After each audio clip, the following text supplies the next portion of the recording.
Hey everybody, welcome to another edition of the Library Marketing Show. I'm Angela Hursh from superlibrarymarketing.com, and today I want to talk to you about something called newsjacking and how it affects your library marketing. So bear with me because this is a crazy story that I can't believe I'm sharing with you, but here we go. Yesterday in the city where I live, Cincinnati, there was a report of monkeys on the loose in a cemetery on the western side of the city. All of the news stations were talking about it. The police were out. This guy claimed that he had video that he posted on Facebook of 5 monkeys running around the cemetery. Nobody found any monkeys. But only a couple hours after this story hit the social media feeds, one of our local newspaper had an ad up, which I'm going to put the link to down in the description. And it was referencing the monkeys and the newspaper, and they were using it to sell subscriptions to the newspaper. And I thought this would be a great time to talk about newsjacking, which is the term where you take a pop culture reference or a recent news story and you use it for marketing.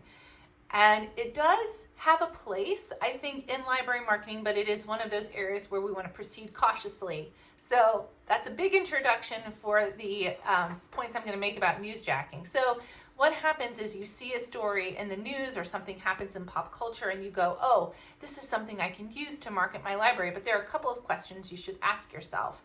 First of all, does this event interest my cardholders? It may interest you, but I want you to always be thinking about what it is your cardholders are interested in and what they need. So be really honest with yourself and ask yourself, is this really something that my community is interested in? Even more importantly, and connected to that first point, is does this particular event reinforce the relationship between your library and your cardholder community in any way? If the answer is no, then it's probably not a good idea to use this pop culture event or news event to do any kind of marketing for your library. But if it does reinforce it, it's a great opportunity. My best example of this in the library world is Bridgerton.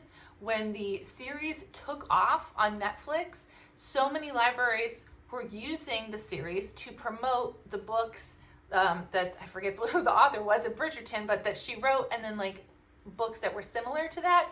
That is a great way to grab a pop culture event or phenomenon and use it for library marketing. So that's an example of one where it did reinforce the relationship. The third question you should ask yourself is anyone else doing this right now, using this newsjacking technique with this particular piece of pop culture or news event? And what has the reaction been by the public? And I put this in here because I think it's a good idea for libraries to not always be first in this instance. I would sit back for an hour or two and let other organizations do the newsjacking and see what the public's reaction is, and then you can kind of gauge whether you think this is going to be a good idea and effective for your library. This is one of those instances where I think it's okay to just kind of watch and wait.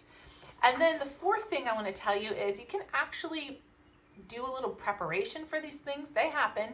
Look ahead, see what TV shows and books and movies are coming out, and leave a little bit of room in your editorial calendar for these opportunities that pop up that you can take advantage of to reinforce that connection between your library and your cardholders. Do you have any questions about newsjacking? Did I miss anything? Let me know by going to superlibrarymarketing.com and clicking on the Library Marketing Show tab. You can also put your comments down below. I would love to hear what you have to say about this. Maybe you have an example of a time which you've done this for your library. I would love to hear about it. I do want to get to Kudos today. Sorry. And the Kudos are to the Pachigo, I hope I pronounced that right, the Pachigo Medford Library. They have a baby chick cam on their homepage of their website. I will put a link down below. It is so much fun. I watch the chicks hatch. I've been checking in every day to see it. This is a great thing to do to get people to come to their library website, drive traffic, and then they've got other stuff that they're marketing for their library around the chick cam. I just wanted to give them kudos because I think that's a brilliant idea. So good job, guys.